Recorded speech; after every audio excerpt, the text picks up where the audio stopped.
Hello, and welcome to another edition of Obscure Undead Music Reviews. I'm Azzy. I am Mouse. And we were supposed to be three today. Malek was supposed to join us, but they couldn't due to a personal emergency. And so I have commentary from them, so you guys will not be missing out on their thoughts on the album we are reviewing today. Are you going to read it in Malek's voice? No, I wish I could. All right. So this week, we are reviewing the new album by Sex Gang Children called Oligarch. Yes, their first release since 2013. Yeah. And featuring the original drummer. Wonderful. So this band, I mean, if you don't know Sex Gang Children, I'd worry. Where you been? They formed in 1983. It's 40, well... 38 years. I think it was earlier than that because I think it was 1983. 1982, I think, is the first thing they put out because every band puts out like cassette tapes like the first year. But it's been about 40 years. And they made their mark in the very, very early 80s with a couple of hits. And then they joined hi, Mako-chan. Cleopatra Records. I kind of lost track of them throughout the years, and I was super excited to see this album. Mm-hmm. And well, Sex Gang Children put out a lot of work. The lineup has changed. Then Andi Sex Gang has also done things on his own. Didn't he do a reading of Dracula? He has done so much, and I have that. What is this, like the Art of Goth or something book where he did like a preface for it. I really want to get the DVD bastard art, but it's so expensive and I can rarely find copies on eBay and I haven't managed to snag one yet. They have a very long career is what we're saying. Oh, yes. Yes. So, honestly, I was not expecting this album to impress me. To be this good? I was not expecting it to be this good. It was awesome. Same. It's awesome. I actually low-key avoided it. I'm like, oh, this, I love this band. They've been around 40 years, but I mean, what can you expect from a band that's, is it going to be? Right, because we've been burned before by bands that we loved, like previously that come back and we're like, oh, you've changed so much, and we do want bands to evolve and all of that, but there are key elements that made us love these bands in the first place. Yes, like Andi Sex Gang's voice. His freaking voice is key, and the way that the music is written, it lets the vocals shine. Mm-hmm.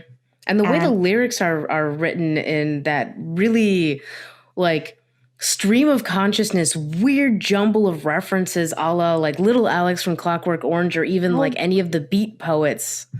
Exactly. It is poetry. It's like lyrical wittiness that rhymes. And so the melodies are more simplistic to let the lyrics and the vocals shine. Right. And Malek actually had a note on the vocals, and they said that the vocal are as fresh as the first album Malek got from them, but they feel that this album is very mature when it comes to sound. We can see Sex Gang Children is very dark but sophisticated. Sophisticated. Yes. And I also immediately love that it's got this like political directness. It's like it's not going to shy away from any statements. None of his work did, but this is so blatant. Way more than in the past. He's got songs about like fascists and religion and capitalism. Cannibal Lives, which is like, well, it's Malek's favorite track, but it starts, I mean, I loved it too. I'm trying to incorporate their notes. Pardon. We don't reveal our favorite tracks until the end, Azzy. I know, but this one is just so good. And the first line and the line that's repeated is capitalism does not make sense. You can't get any more blatant than that. So the lyrics are just so freaking good in this song. Cannibal Lives, by the way, if you say it really fast, it sounds like cannibalized. I think that was meant. Whoa. Cannibalized. I think that's meant to be a play on words. Probably. I have to read these lyrics because they're so good. Of the chiller killer and the bitter pill of the lesbian thrill for the shopaholic 10 in the consumer den, where you're just a little savage, an umbilical zombie. Oh, I love it. Capitalism does not make sense. Capitalism does not make sense. Laughing Stock and Fanny Slam with Dazzle Stars and Dicky Brows, where sheep are chic and dumb as cows. Capitalism does not make sense. Why are you so brilliant? Oh, so anyway, the music in the back of it is like that plotting cantor, theatrical goth kind of and to me, it reminded me of Bauhaus's Double Dare. That is my favorite song by Bauhaus that came out in like 1980. Right. Well, like Bauhaus had that experimental style. Sex Gang Children has always had that weird experimental style, and this is no different. Style, yeah. And Malek has a note saying that the new bassist did a great job capturing their attention, and I agree. The bass is just phenomenal. It's plotting. It's so additive. It makes kind of like the message very much like, it really emphasizes the poetic nature of it. And I love that they added the lyrics to the Bandcamp. Yes. Oh. And I like that they didn't break them out. They just made a big fucking block of text. Because that's kind of the way it is. It's like some of it goes within I don't remember what it's called. Like when it's in a prose format. Yeah. And others just fall completely out. There's no rhyme or reason, honestly, but it's poetry first and foremost. Poetic poetry. It's poetry and it's prose. And a note for the album is, Oligarch, where the ghosts of Orwell and Huxley come together in this dark vision of our dystopian world. Exactly. So it is very modern day ideas that we used to hear these kind of concepts in super old goth, proto-goth even. Yeah, Song and Legend has it all over the fucking place. Song and Legend, yeah. Sebastian. Sorry. Still my favorite track. Their track Bang, if I may jump around. Track 4, with the exclamation mark, I love songs that are like that. It's lyrically complex, but there's like alliteration and onomatopoeia going on. Mm-hmm. And many different vocal styles. Boom a boom, bang a bang, the hangman. All together. And that's one thing that Andy's always been good at. He can go super high, he can go super low, and he does it all in one song. Yes. He changes his melody in the middle of the song, like when it takes a break in the middle. Mm-hmm. And then you have some backing vocals where he'll do some crazy high-pitched stuff. And it's actually more brilliantly written than you would think. Like if you were to break it apart. Well, like the first time I listened through this, I was like, wow. But then when I just kept listening to it, I was just like, this whole album is a goddamn masterpiece. It really is. It really is. And I'm just really thankful that it's listenable. It's beautiful. It's funny and witty. I don't mean this in a bad way, but I think that of all of Sex Gang Children's discography, this is the most listenable to everything from start to finish. More listenable than Song and Legend? Okay, I maybe on the same level, but there have been other releases where I'm just like, I need to take a break. Yeah, well, it's weird because I remember they had joined Cleopatra.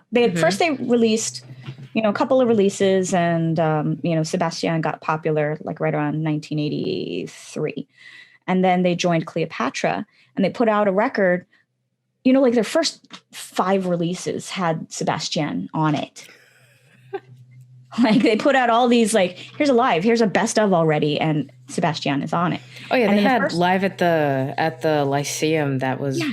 Like 1984, like when they got on Cleopatra, they put out an album, and it was just okay. I don't remember it that much. And the very next album they put out on Cleopatra had Sebastian, and it gave it more to sell it. Was it? I just recall that the work on Cleopatra wasn't my favorite. Oh no, I know. That's the problem with labels. I'm trying to get in focus. I'm out of focus. Play with Children. Play with Children is the one. That was that was the first one that I had heard Sebastian on when I was 15. This is also one of the bands that my non-goth husband really loves. He likes how weird they are. Yes. Yeah. And you know, we had talked about weird before. I usually do not like weird because I need to follow some kind of a track or a rhythm that my brain can move along with it. I don't like when things go all wonky. But what I like about Sex Gang Children is even though they're experimental with their sounds, he's still, I don't know if he's like he does music theory or something. He plays all kinds of instruments. So I'm sure he knows what he's doing, but it still sounds like a good melody. You can still hear a cohesive melody no matter where he goes or what he does in the song.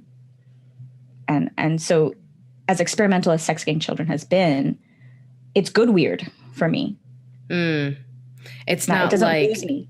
So what you're saying is that for as weird as they are, it is still melodic. It's not the kind of like, let's just create a bunch of dissonance weird for you. Right. Dissonance weird, it weirds me out. Okay. That's Dissonance that's weird fair. is like, I can't do that. It has to still sound like music. If it sounds like noise and just like banging on pots and pans, that doesn't really do it for me. That's my personal opinion. I thought you liked Noi. Noise? No, Noi, N-E-U. Never mind. So there's another, I don't even know should I just talk about every single track on this album? I mean, we could. I mean, I do want to talk about Seraphim Fall because this is the first slow track that we had on the album. It is. It's track 5. It kind of slows things down a lot. A lot. So it was very surprising for me to hear that in the middle of the album like that. It is a very beautiful melody. I love the backing vocals, the instrumentation's very nice. So it was a nice break. But I did want to get back to the craziness. Right, but I enjoyed it along with the other slow tracks that occurred later in the album as well. Because when it slowed it down, it more kind of set the tone of like, this is kind of where we're going for the rest of the album. But I did really love Asia Divine, the track after that. That's the one you say sounds like a drinking song. Yeah, it sounds like an Irish drinking song. You're just like gonna, I can picture myself with like red dog, red dog, red dog. Dead dog. I'd sing all the wrong lyrics, but that's what it sounds like. Multiple harmonizing vocals again in the back. The instruments change up throughout. Like it just sounds like you ever go see like Violent Femmes in concert and they pull out every instrument you can think of. Like, okay. That's what it sounds like is happening. And it sounds like a good time. And his vocals again. They just go up. And I feel like I need like a whole month and a library just to figure out exactly what's going on in the vocals because there's so many references either to real world places, events, to fiction, science fiction, dystopian fiction. There are so many references all over like this album. Every song mentions a real life place or person just to steep it in reality. Like there's one where you think it's kind of like a throwaway where they talk about what is it like Butcher's Gate and Hangman's something or another, and that refers to Derry, where like the troubles, you know, the like are considered to have begun. And it's like, if you don't know what Butcher's Gate is and you don't like have that reference to kind of like link it all together, you're going to be just like, Butcher's Gate, that sounds cool. Yeah. So there's a lot of British politics specifically in this album, which is unsurprising. That's been their whole discography. I mean, come on. I really liked the Gorgon and the Sow. Oh, are we going to skip over Puritan now? We could talk about Puritan now. I'm sure Malek loves that one because he goes, PC, fascist, moronic, masochist, something. Yes, that is one of the notes. One of the notes is, I like Puritan now. It's angry. It's verbose. It's trickle down economy. Just the rich performing sodomy. Yeah, there is an amazing vocal change up in the middle of the track. It's very goth punk rock, but Sex Gang Children way. It's very Sex Gang Children. Very Sex Gang Children. But you want to talk about the Gorgon and the Sow? I was just going to mention that I loved it. I loved the pace of it. It's back to the slow plodding, brooding. Has a kind of proto-goth feel, and it just steeped me in nostalgia. It really did. It took me back to 1982 or 83 or whatever. I wasn't listening to music then, but that era. How you imagine it to be. Your romanticized vision. It takes me to, it takes you to a place in time. And that was the moment when I was like, Sex Gang Children have not lost it. This is exactly what we love them for. and they brought it back. And it could have been written in 1982. And it sounds modern. It sounds fresh. It doesn't sound like it was recorded in a basement, which I know you love, Azzy. But it sounds, I'm sorry, no offense. None taken. But it sounds like it was mastered greatly and produced greatly. And that's what I love. Track 9, though, Berlin Kiss. This one was very different. Because acoustic guitar. The acoustic guitar, they took a lot of the effects that you find elsewhere on the album out, and it's like acoustic in a way that isn't found on the rest of the album. So you get to that track and you're just like, there's nothing else. And it's kind of like, it is kind of folky, like apocalyptic folky, like you're just that I'm sure it's just Andy playing the guitar, the acoustic guitar. And it's so intimate. That's a really great descriptor of the song, intimate. Intimate. Like it sounds like you can hear the absence of everything else. It's just his voice and the guitar, and it sounds like you're alone in a room just listening to him. And being just like, tell me more about how the world is fucked up. Tell me more stories. Tell me more Daddy about how Andy. we need to beware the Daddy Andy. Whoa. Beware the dangers of conformity and the mediocrity that blinds us. Tell me more. Yeah. And then we have Death Mask Mussolini, which is the single that kind of keyed us in. Yeah. This one, it's been growing on me, but it's more of like that basic rock song that has a great energy. But to me, it was less Sex Gang Children. I don't know how you felt about it. I'm sure you loved it anyway. That's the thing. I love the guitar melody. I love the when the chorus gets all classic spooky vampy melody. I love that. But it sounds like a goth rock song. That could be another band. Like if I heard this and I didn't know it was Sex Gang Children, I probably wouldn't be able to guess. That's the way I felt.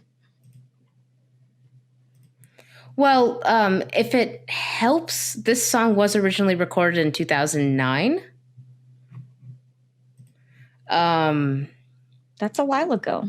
Right. With Pierre, pardon my pronunciation, Piero Baleghi for the new Dirty Roseanne CD. What is that? Is that a soundtrack or something? Oh, I think that's a band. Oh. But yeah, Andi Sex Gang sung on it and wrote the words and Piero. I'm so bad with pronouncing things. My apologies. Let me see this. Oh, do you want me to send it to you? No, I have it open. Piero Baleghi, or it could be Bayegi. I don't know, but Mouse, I'm going to send this to you. So while we are recording, we are sharing materials. I shared you a YouTube link. You'll see. What is it? Can I open it? Oh, shit, it's loud. Okay, so this other band, Dirty Roseanne. Yep, but apparently this track also appeared on Andi Sex Gang's solo CD, The Devil's Cabaret. So was it actually written by another band and he covered it? No, it's He wrote the lyrics, and the music and the arrangement was by Piero Baleghi. Piero Baleghi. Or Baleghi. It could be Baleghi. It's Italian. If it's Italian, it's Baleghi. But anyway, maybe we can include this link in the description so people can check it out too. I think it's interesting. It's totally different. The 2009 version, it's a lot more electronic. But I felt it was the least Sex Gang Children song on here, on this album. I like it as a single. Mm-hmm. I don't think it needed to be on the album. I think it takes away from all of the like political direction of the rest of the album. I know that it has, got your keywords like Mussolini and all of that. Whoops, sorry. Did not mean to play that really loud. Sorry. Sometimes I hit play by accident. Yeah. Sorry for stumbling through that. Like, I had it pulled up and I didn't have it written down. And you just had to like send me stuff in the middle of the review. Yeah, that's my bad. I know. Anyway, moving on. One more track. Moving on. On the album, Barbarossa Revisited. So Revisited tells us it's been released before. Yes, and did you go back and listen to the original? No. Oh, really? Because I remember the original. Okay. And I was like, this can't be that song because this doesn't sound anything like that song. And I went back and I found it. And Barbarossa is upbeat, banging, super fast drums. Mm-hmm. And this is like a slower, a slower, moodier version of it. Yes. I didn't listen to it for comparison. That's shame on me right there. I was busy listening to Death Mask Mussolini for comparison. But that's better. You found one and I found one. Hey, look at that. Teamwork. Yeah. I don't remember when Barbarossa Revisited came out. It was 1993 or 4. Oh, okay. And that's good. That would have been a Cleopatra release. And I appreciate them going back and doing a new version of a song that existed before. They could do that with a ton of songs. Don't touch Sebastian, though. Don't touch it. It's perfect. So, yeah. If you ordered the CD for this album, you get 3 bonus tracks. We don't know if those bonus tracks are like the last 2 tracks on this album where they're re-releases, revisitings, that sort of thing, or if they are completely new to the world songs. We don't know. I would love it if somebody would just get that and next week, well, it says, let's see. Yeah, you might get it next week. Next week, let us know what those tracks are, just so we can live vicariously through you. Yeah, for sure. That would be great. So, favorite tracks, Mouse? Cannibalize. Favorite. That is the favorite. And also the other one, the Gorgon and the Sow is a close second. Well, Malek's favorite tracks were Cannibal Lives is top. It's top. That can't be beat for them. Followed by Puritan Now. They also like Berlin Kiss, and they say that Masquerade is great to dance to. Oh, really?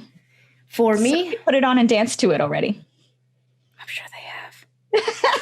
I liked Berlin Kiss a lot as well. Right. My favorite tracks, Cannibal Lives and Asia Divine. Nice. Mm-hmm. And I just want to say again, like how pleased I am with this release, that it did not disappoint. I did not have high hopes, and I feel bad that I did, because I feel the same way. I was actually avoiding this album for a little while. It took Malek being like, have you listened to this? And I'm like, kind of, not really in depth. And they're just like, look, we're going to put it on. And I'm like, whew. Yeah. And now that was definitely my bad, because we've felt a little like iffy in the last couple of years. Burned. I didn't want to say burned. We've been burned. There have been bands that, like, and I know the last year was boring, but there have been so many comebacks that were unnecessary. Like, do not just churn out an album because you want to make money and you want some attention. Like if you've written like some good songs, then put out an album. Then come find me. Don't put out an album making a completely different genre of music after 15 years. And using the same band name because that'll make you money. That made me really sad when I don't want to name names. I'm not going to name names, but we've been burned. I kind of want to I want to make a whole video just naming the names. These bands. These bands have disappointed me. Can we do that? Oh, yeah, actually we can. We can just make a 5-minute video of us just listing bands. No reasons given. Just listing bands and have the title be just like bands that have disappointed us. Oh, we actually could. We can do whatever the fuck we want.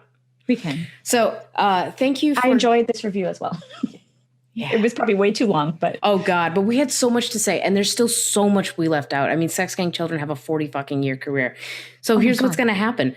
Someone's gonna come at us and they're gonna get mad in the comments about something we got minutely wrong. We didn't get anything wrong. You know why? Because we use the internet. Well, we've gotten things wrong before, but there's going to be some obscure fact that someone's going to come at us with because it's an old beloved band. Do it. You know what? Leave your hate comment in the comments. Leave your hate comment. Give us a thumbs down. Tell us why we're wrong. It's fun. It's fun for you. It's fun for us. We're all having a great time. And if you loved it, tell us that too. Because shit, this was a good album. Yeah, I'm going to go back and listen to it. Same. That's actually what I'm going to do after I hang up with you. Yeah. Thank you, Malek, for being here in spirit. And thank you, everyone who watched through this undoubtedly long-ass video. I don't know how long it's been running. But we would like to take this opportunity to thank you for watching. Like, click, subscribe. Please do the things. And we would like to thank our lovely Patreon supporters and Twitch subscribers who help make this show possible. Join us on Monday nights for the listening party for the album that we review. We talk about it with everyone. We listen through it together. We talk about the things we hate, the things that we're surprised by, all that junk. And that is on Twitch. Twitch.tv/obscure Eastern time. Yeah. On Mondays. On Mondays. Mouse, what are we going to review next week? There is Vision Video. We could review Vision Video. We could go with another political goth. Actually, that would be Vision. Fuck it, let's do Vision Video. Okay. Yeah, which is a whole album about trauma. Yeah. Is it really? Yeah. Oh, okay. And VR Sex is another one. That one's really short. Darn it, guys. It's a 4-track EP, although it is called Cybercrimes. And it's all about fucking cybercrimes and like online pedos and shit and how like those people can go die. And it's that nice. Might be a lot to talk about though. And it's very punky. All right. Where we can talk about Vision Video, which is very much inspired by Dusty's experiences in the military and the trauma from that and the whole like disillusionment with the U.S. government and all of that shit. So that's another political release. Look at this. All right. This is what life is about. Goth is getting back to goth. We really need to wrap this up. We gotta go. Next week, we're probably going to review Vision Video. Inked in Blood. Is that the name of it? Inked in Red. Inked in Red. I was very close. Blood, red, blood, whatever. But yeah, like, click, subscribe. We'll see you next time. All that junk. See you. Bye. Love you.